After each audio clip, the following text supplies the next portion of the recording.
Okay, our discussion of thermal simulations has all been about loads so far, how much energy the building uses. We've talked about comfort and other variables, but we've always talked about site EUI, the energy use intensity, which is the amount of energy the building uses per square foot. And we've seen that there's a huge range that we can, with the same geometry that we can produce. So we looked at really, the old school 1960s, I keep calling it, envelope with mechanical systems from that period. And compare, so here's the side UI of a run of 253, and then with a more contemporary ASHRAE standard 90.1 type envelope and glazing and other approaches, we can reduce that quite a bit to tenfold in this case. Um, and so if we get so the point is that we're heading toward a benchmark that we will have set for ourselves on our project, and if we're designing in New York City right now, that benchmark in terms of energy is going to be defined by Local Law 97. I'm going to cover that in the next video. Uh, but the basic point is that we really need to first start with this kind of energy load reduction so that then we have some chance of producing energy on site that will take a chunk out of our building site loads or energy use. Because we take this number and we subtract it from whatever we can produce, and that's the total site EUI in the end. So we're going to focus on, and what's the most common, on photovoltaics, PV. And this is just the simple way to put it is conversion of solar electromagnetic radiation to electricity. This is a typical PV array on a commercial roof. You see that there's a lot of space over here that's not PV, covered in PV. There's other things on here like fans, mechanical systems. So often you don't cover very much of your roof, and that's something that's changing now as people try to maximize the amount of energy they're producing. Here's a building, a case in point by a design firm, Onion Flats in Philadelphia, who design and build really very high, very low energy buildings. And so you can see basically the entire building is wrapped in PV and photovoltaics. That same firm has done things like this where they have a nice outdoor living space up there, living roof, and then they have solar over it. So there's, this is a graphic of that same approach. Also, you can cover the entire facade of a building with PV, like in this skyscraper. So there's lots of ways you can do it, or that you can approach it. We're going to keep it very simple right now. But the basic idea is that we have this panel that we then turn into an array. So this is an array of those panels, and they're rated for some power outage. This is the power output. This is the peak output. So we need to figure out how much that's going to translate into in terms of production on our site with the shading that's there. You have to take into consideration things like the power loss through inverters when you're going from DC power to AC power. There's derate factors for how much dirt you think is going to be on the panel generally. Panels nowadays are about 20% efficient is a good estimate just in terms of how much the panel is turning solar electromagnetic radiation into electricity, the percentage. So anyway, there's a lot to it, but we can keep it pretty simple. And what we're going to do is we're going to model putting panels or PV production just on our roof. So I think I'm just going to, and so like here, for example, here's our roof, right? I think I'll just turn off the opaque and the shading and the windows, why not? So we just have our roof left. And we are going to first just do a radiation map study here in Climate Studio. So that's a different simulation workflow in our drop-down. If we come to radiation map, it's pretty simple. What we do is we select what all surfaces that we want to analyze how much sun is hitting them. And so if we were really doing this, we would have a site and we would have context. So for example, if there were buildings out here that were shading the roof, that would be important to know. We're just learning the workflow here. So I'm just going to select this roof surface, And the first thing I have to do, of course, I have to have my climate data, my location, and then I'm going to apply a material, which I've already done for this array one. Um, and remember how we do that is that we have this, we go into the materials dropdown. We either have glazing or other. Um, there is a single, right now in the library, there's a single solar panel. It wouldn't have to be a solar panel because we're just seeing how much sun is hitting a surface, but the reflectivity of the material has something to do with this. And so anyway, why not choose a solar panel? So that's what I did. And then the only other variable we need is the surfaces we want the sun to hit. If we don't define, we have a whole complex model in our graphics view port, and we do not say, no, I want the sun hitting this surface, then the model will not simulate it hitting that surface. So that's something to remember. In this case, I just have to pick one surface. I'm going to call it array one. I just did this, so it's already in there, and that's calling it that because we have array one here. Um, so here's array one. Oh, and let's edit it. The only other settings are the sensor spacing. That's these little black dots. We could put more or less. If you add more, it's going to be a little bit more. It's going to be more accurate, but it's going to take longer. Something like this, where it's just a roof. I think this is the default is just fine, and we're going to leave it set to surface. Say OK. Now we can run our simulation. And remember, it starts right away, and so we can basically get the information we need, but it's still running up to 100 passes. And so we see here that we've got kilobTUs per square foot because we're in IP units, and we have the months of the year. We could say total sun exposure, so direct and indirect. We could just do indirect, but I think for solar electric production, direct makes the most sense. And so we get a 246, and again, so each of these months is averaged how much um, per square foot of surface area out here, and you can see if we scroll over it, we're seeing the average for the entire year for each sensor, and so that's this number here. Okay, and so then we could use this to just manually estimate based on what we know about photovoltaic production, how much that electricity that would create. Let's go a step further, and then that's not what we're going to do. We're going to use a different workflow, but I just want to show you the basic idea. I've created this again, it's the same roof surface, but I've tilted it 30 degrees. There are calculators you can find that tell you the ideal tilt of the panels for winter, for summer, and combined. This is a combined rate for our area, New York City. And I'm going to do the same thing here. I'm going to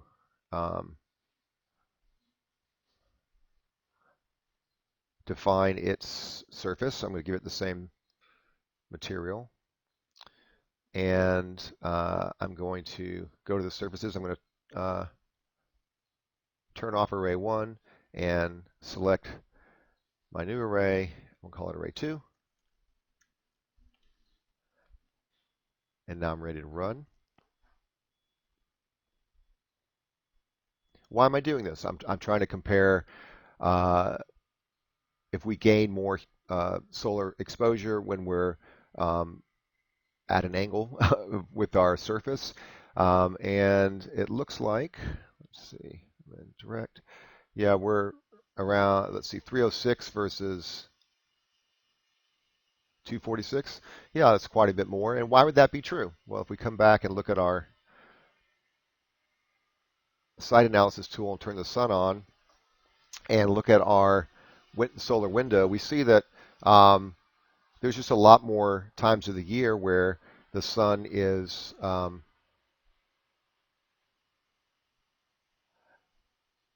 closer to this angle, right? And so that's why we're getting more solar gain on this surface than on this surface. Okay. Now, of course, this isn't what PV actually looks like. PV is more like this, correct? I'm not, the reason I'm doing these other surfaces is because the simple model we're going to use in Grasshopper just will only let us place one surface, but we can do a comparison here.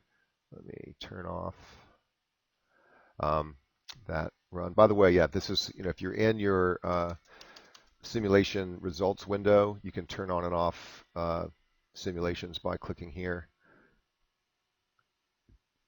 All right, so I'm going to go back and go ahead and delete, go to my radiation map. I'm going to delete the it's already added these. Interesting. I think it's just because I've run this before in this file. I want to go down and make sure I've turned off that array 1. You know what I'm going to do? I'm just going to delete all these and do it again. I don't see the array 1, so maybe, or the array 2. But just to be safe, I'm going to delete everything. I'm going to select these objects and place them. I'm going to call these all, well, no, let's just let it have different numbers. And there they all are. I have to place material. Oh, it's already here. I guess because I've ran this before. And I'm going to run my simulation. And so this is interesting because we see it's still running, but this is pretty much exactly what it's going to be. That if we look at, and let me go back and label these. I'm going to say flat, let's say surface, flat, surface, tilt, and surface, I'm sorry, panel, tilt. So our surface tilt was 306, average kBTUs per square foot per year, and our panel tilt is about the same. And why would that be true? Well, it's because it's as if we took each row of these and just lifted it up. So I can, if I take this and lift it to, wherever here, I would have, I could make that, basically I could make a flat surface that was like this other array, the tilted array. So that's a very efficient way to lay out panels. Now, as we've seen, we may not be able to use this much of our roof, but we could add a canopy like in that one pic we saw. So at this point too, we need to be thinking about, okay, I know something about how much energy my building is going to use. I know where I need to get in terms of my energy, my total energy usage on the building after I produce some site energy. How much surface area do I need to make available so that I can produce that energy, and then I can design that into my architecture. You don't want to wait until the very end and try to add PV, because then it's going to be glommed on to your architecture. That's not the way we design, right? It needs to be integrated. Okay, so that's all interesting information, but we don't really have and we could make up, so like I said, we could say, well, I'm going to derate, I'm going to say 20% of this 302, and then I'm going to, because that's how efficient each of these panels probably is, and then I'm going to derate saying that we've got a bunch of space in between here, and it's going to be dirty, and there's going to be an inverter, a bunch of other stuff. Another way we can do it is use a Grasshopper script. And again, this is from Climate Studio. I've just cleaned it up a little bit and made it more fitting our needs. So the way this works is that we select so let me actually just do it this way. I'm going to come and select my first roof. Let me turn off this. I'm going to select this surface, so the full roof of our building, right? And all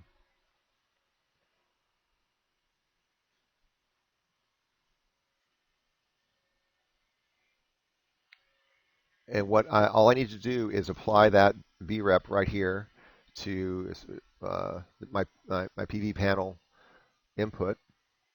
Now so I've done that, but now let's look at, actually let me clear this, because I think this may have already been run in a different, so I'm going to clear the values, get it to 0. We still have that selected, so I'll be able to put that in there. But what do we have here? So we basically have our input geometry. We could add shading. We're not going to do that right now. We do have our gross square footage down here because I'm outputting the the script is set up to output kilowatt hours, and that's what the um, boilerplate script from Climate Studio does. And then I've just converted it to kilowatt hours per square foot per BTU because that's what we're comparing to in terms of our energy usage. So this square footage panel is plugged into this little um, cluster.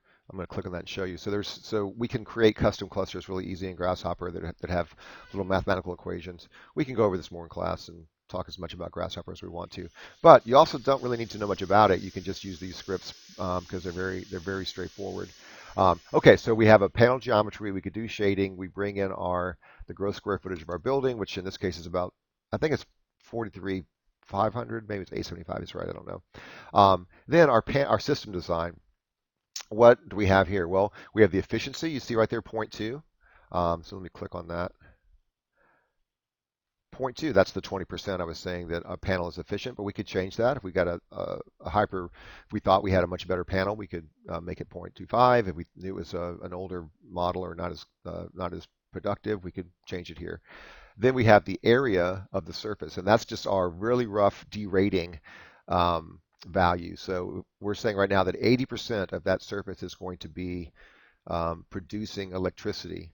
So, okay, whatever. That may be a lot, but for our purposes, we're just trying to get some kind of idea and also just learn how this works. Then I can name the run. You have to say where it's going to be, where it's going to go to on your computer, because it has to be saved. Then the rest of this is just is preset script that we don't need to talk about right now, that we can later if somebody wants to. Now I'm going to I've still got that brep selected. I'm going to set it and run it. And you see that's kind of frustrating because it remembered it. But so we ran it and we're getting 26 kilobtu's per square foot per year. Let's just so I can prove to you that it is actually doing something. Let's try the tilted version. So I'm going to select that, place that in.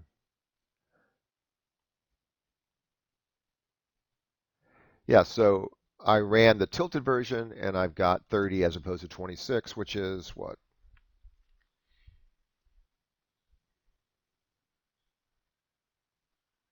14% more by tilting it. So, that's what we would expect.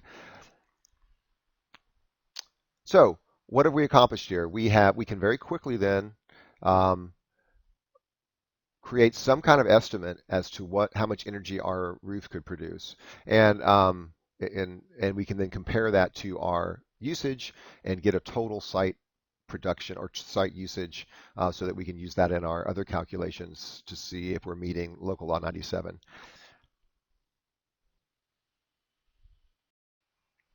Let's go back and decide on a value to use for our actual calculations when we try to see if we can meet local law 97 with this basic design. I think 80% seems high to me, so I'm gonna change this to, let's just change it to 70. I feel like that's very reasonable. Run it. Now I'm back at 26. Okay, so when I go to do my local law 97 calculations, I'm going to use 26 as my production potential, and see how that compares to the runs we've done.